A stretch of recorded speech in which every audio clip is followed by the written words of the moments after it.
बिस्मिल्लाहिर्रहमानिर्रहीम, अस्सलाम वालेकुम। फवाद चौधरी ने ख़ुद को तहरीक इंसाफ से अलहदा कर लिया, दूर कर लिया, लेकिन उनकी मुश्किलात कम नहीं हुई, बढ़ रही हैं और दो वारंट गिरफ्तारी जारी हुए हैं। दो वारंट गिरफ्तारी जारी होने की उनके बारे में खबरें आ गई हैं। एक इलेक्शन कमीशन की तरफ से है और दूसरा अदालत की तरफ से है।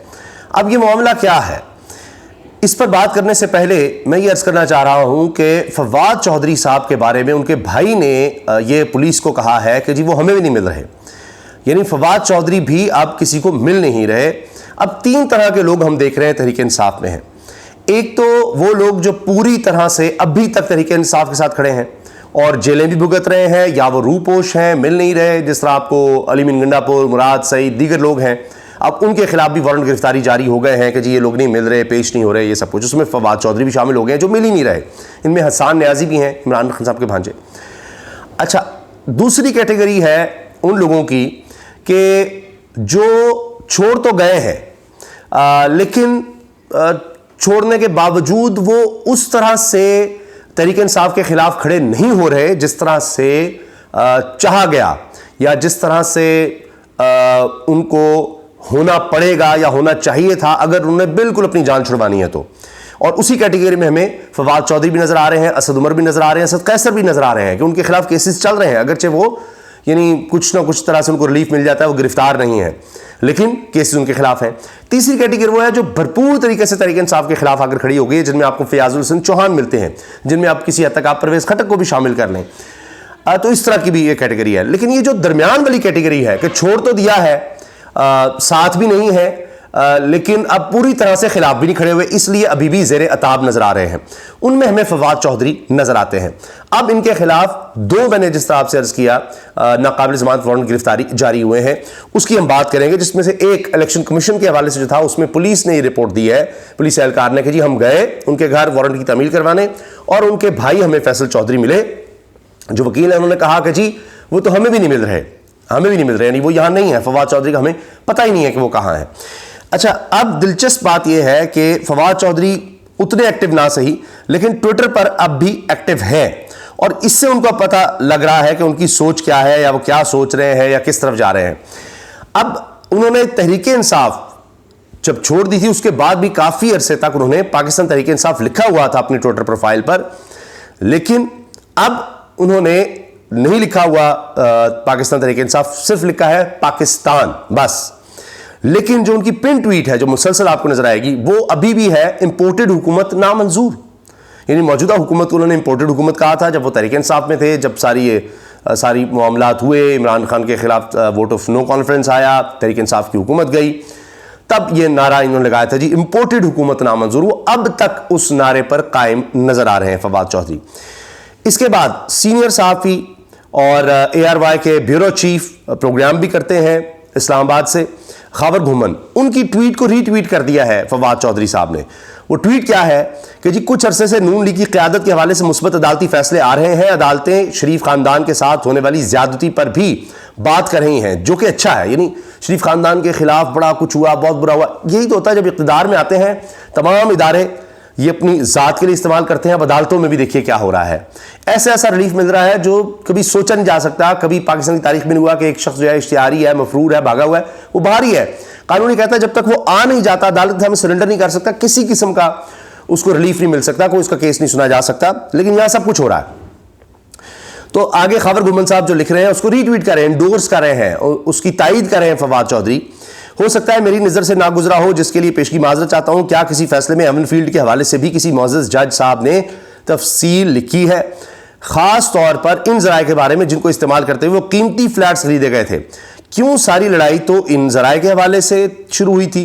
अगर ऐसा है तो फिर सारा मसला ही हल हो गया है।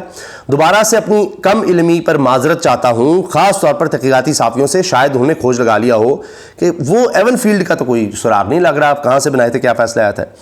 फिर जनाब फैसल हुसैन जो भाई हैं फवाद चौधरी साहब के, वकील हैं, उन्होंने ट्वीट किया, उसको चौधरी साहब रीट्वीट कर रहे हैं। ये कोई 20 घंटे पहले उन्होंने किया है।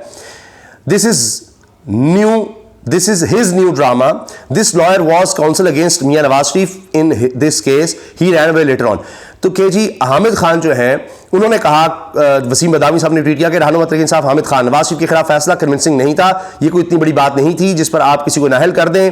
माफिया और गॉडफादर जैसे अलकाब इस्तेमाल नहीं करने चाहिए। इससे लगता है जैसे जजेस एक खास तासुर के लिए बैठे हैं। तायात नाअहली करना बुनियादी हुकूक की खिलाफ वर्जी है। पनामा केस पर एतराज उठाने वाले जज शौकत सिद्दीकी को जिस तरह हटाया गया वो भी गैर आईनी था। ये बातें कीजिए वसीम बदामी साहब के शो में हामिद खान साहब ने, जो इमरान खान साहब के वकील हैं, पुराने तहरीक इंसाफ के रुकन भी हैं। अब इन्होंने जब ये सब कहा तो इस पर फवाद चौधरी के भाई और फवाद चौधरी जिसको रीट्वीट कर रहे हैं कि जी ये बंदा तो वकील था इस केस में पनामा में और बाद में ये भाग गया, तो ये इस पर, और ये हामिद खान साहब फवाद चौधरी एक दूसरे के खिलाफ काफ़ी हमें नजर आते हैं, वो भी चल रहा है। मलिया हाशमी साहबा साफ़ी हैं, इनकी ट्वीट को भी रीट्वीट किया है फवाद चौधरी ने। कहते हैं जी इसहाक डार की कारकर्दगी पर किसी ने क्या खूब मिसाल दी है कि एक शख्स की आंख से ज़रा सा ऊपर गोली लगी और मर गया। लोगों ने कहा बेशक बंदा मर गया लेकिन शुक्र है इसकी आंख बच गई। इसहाक डार भी सारा मुल्क गिरवी रखकर कौम को मुबारकबाद दे रहे हैं कि मुल्क दिवालिया होने से बच गया। तो तनकीद इस वक्त मौजूदा हुकूमत पर फवाद चौधरी की तरफ से जारी है तहरीक इंसाफ छोड़ने के बावजूद। यानी ये वो इस्तेहकाम पाकिस्तान पार्टी वाला मामला नजर नहीं आ रहा, उसमें ये नजर जरूर आया इस्तेहकाम पाकिस्तान पार्टी तनकीद नहीं कर रही बिल्कुल भी मौजूदा हुकूमत पर, वो एक अलग ही कोई कहानी बनाकर बैठे हुए हैं।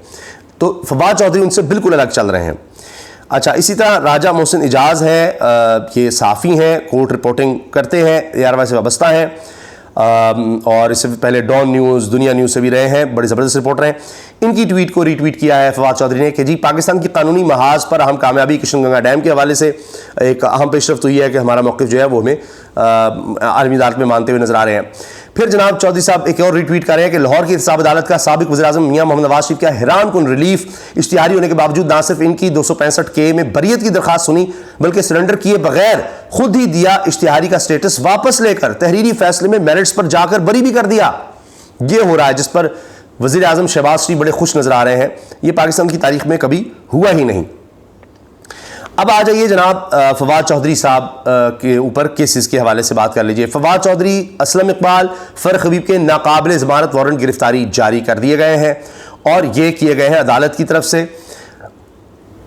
वजह यह है कि जी ये लोग पेश नहीं हुए। 9 मई जाल घराव केस में फवाद चौधरी, असलम इकबाल, फर्क हबीब, हसान न्याजी, मुराद सईद और अली मीन गंडापुर के नाकाबिल ज़मानत वारंट गिरफ्तारी जारी कर दिए गए। लाहौर की इंसदाद दहशतगर्दी की अदालत ने 5 मुकदमात में साबिक PTI रहनुमाओं के वारंट गिरफ्तारी जारी किए हैं। पुलिस ने 9 मई वाक़यात पर गिरफ्तार न होने पर मुलज़मान के नाकाबिल ज़मानत वारंट गिरफ्तारी की इस्तदा की थी, जिस अदालत के जज अबहर गुल ने मंजूर कर लिया। 3 मुकदमा थाना सरवर रोड, 1 मुकदमा नसीराबाद और 1 मुकदमा मॉल टाउन में दर्ज है। तो ये अब आप देखिए कि फवाद चौधरी को अब गिरफ्तार करने के लिए आगे बढ़ा जा रहा है लेकिन वो मिल नहीं रहे, वो पेश नहीं हो रहे। इसी तरह से तौहीन election commission case, Fawad Chaudhry के नाकाबिल ज़मानत वारंट गिरफ्तारी जारी। तो अब क्या इनको बाकायदा प्रेस कॉन्फ्रेंस करनी पड़ेगी, इस्तेहकाम पाकिस्तान के साथ बाकायदा खड़ा होना पड़ेगा इन केसेस को ख़त्म करने के लिए। कोई हमने दीगर लोग देखे हैं जिनमें सिर्फ एक मिसाल अगर दे दे तो बराद रास की है कि जो कॉल्स पकड़ी गई, कहा गया और पूरी पुलिस IG की तरफ से प्रेस कॉन्फ्रेंस की गई, तो उनमें ज़्यादा कॉल्स इनकी थी कि जी 9 मई के वाक़े से जुड़ी हुई मुराद रास की थी। लेकिन वो प्रेस कॉन्फ्रेंस करते हैं और उसके बाद इस्तेहकाम पाकिस्तान पार्टी में शामिल होते हैं, पहले अपना ग्रुप बनाने की कोशिश करते हैं और बहरहाल उनके कोई केस आपको नज़र नहीं आ रहा, कोई उनके खिलाफ कोई पेशरफ्त नज़र नहीं आ रही, कुछ नहीं। लेकिन फवाद चौधरी छोड़कर भी मुश्किल में है, तो अब इससे भी ज़्यादा या तो छोड़ना पड़ेगा उनको, तो फिर शायद मुश्किलात हल हों। वो उस तरफ जा नहीं रहे, वो समझ रहे हैं कि शायद कुछ कम बैक हो सकता है तहरीक इंसाफ का, चूँकि सपोर्टर्स उनके तहरीक इंसाफ के ख़िलाफ़ हो गए हैं, उनके चाहने वाले उनके खिलाफ हो गए हैं। पॉपुलर पार्टी अब भी पाकिस्तान की सबसे ज़्यादा तहरीक इंसाफ नज़र आ रही है। तो फवाद चौधरी इस लिहाज से तो एक बहुत समझबूझ रखने वाले आदमी, उनको भी नज़र आ रहा है कि यानी जो जिस तरह से तहरीक इंसाफ को तोड़ने की कोशिश हुई, अब आप प्रेस कॉन्फ्रेंस भी उस तरह नहीं देख रहे, वो सब नहीं हो सका। तो पॉपुलैरिटी शायद देखकर वो अभी भी उस तरह से फैसला नहीं कर पा रहे और अब उनकी भी गिरफ्तारी या उनको भी उस तरह से यानी केसेस भुगतने साथ साथ पड़ रहे हैं और वो अभी तक इस तरह से हमें रूपोशी नजर आ रहे हैं। तौहीन इलेक्शन कमीशन केस में साबिक वफाकी वज़ीर फवाद चौधरी के नाकाबिल ज़मानत वारंट गिरफ्तारी जारी कर दिए गए। साबिक वफाकी वज़ीर इत्तलात फवाद चौधरी के खिलाफ तौहीन इलेक्शन कमीशन केस की समाअत हुई, जिसमें इलेक्शन कमीशन ने फवाद चौधरी के नाकाबिल ज़मानत वारंट गिरफ्तारी जारी की है। चीफ इलेक्शन कमिश्नर की सरबराही में 5 रुकनी कमीशन ने केस की समाअत की, जिसमें फवाद चौधरी के मुआविन वकील इलेक्शन कमीशन में पेश हुए और केस मुलतवी करने की दरखास्त की। दौरान समाअत इस्लामाबाद पुलिस के एहलकार ने बताया कि मैं फवाद चौधरी के वारंट की तामील के लिए इनकी रिहाइशगाह गया, जहां इनके भाई फैसल चौधरी मिले और उन्होंने कहा कि इनके खिलाफ सियासी मुकदमात हैं, वो हमें भी नहीं मिले। फैसल चौधरी कह रहे हैं कि जी फवाद चौधरी हमें भी नहीं मिल रहे।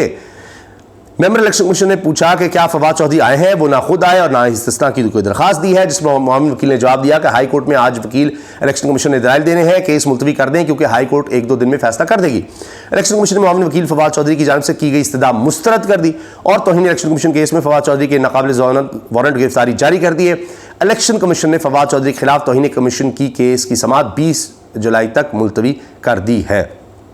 अब ये जनाब आप देखें कि वारंट गिरफ्तारी पर वारंट गिरफ्तारी, तो अब देखना यह है कि फवाद चौधरी अब आगे क्या करते हैं।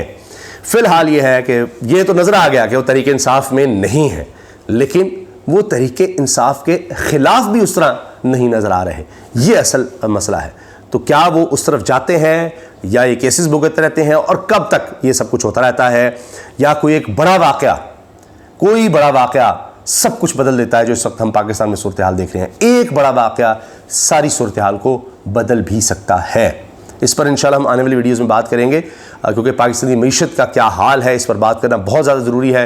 ये जो इस वक्त हुकूमत दावे कर रही है, इसहाक डार सब जो कह रहे हैं, वो कहानी कुछ और है, हकीकत इससे बिल्कुल मुख्तलिफ है। अल्लाह हाफ़िज़।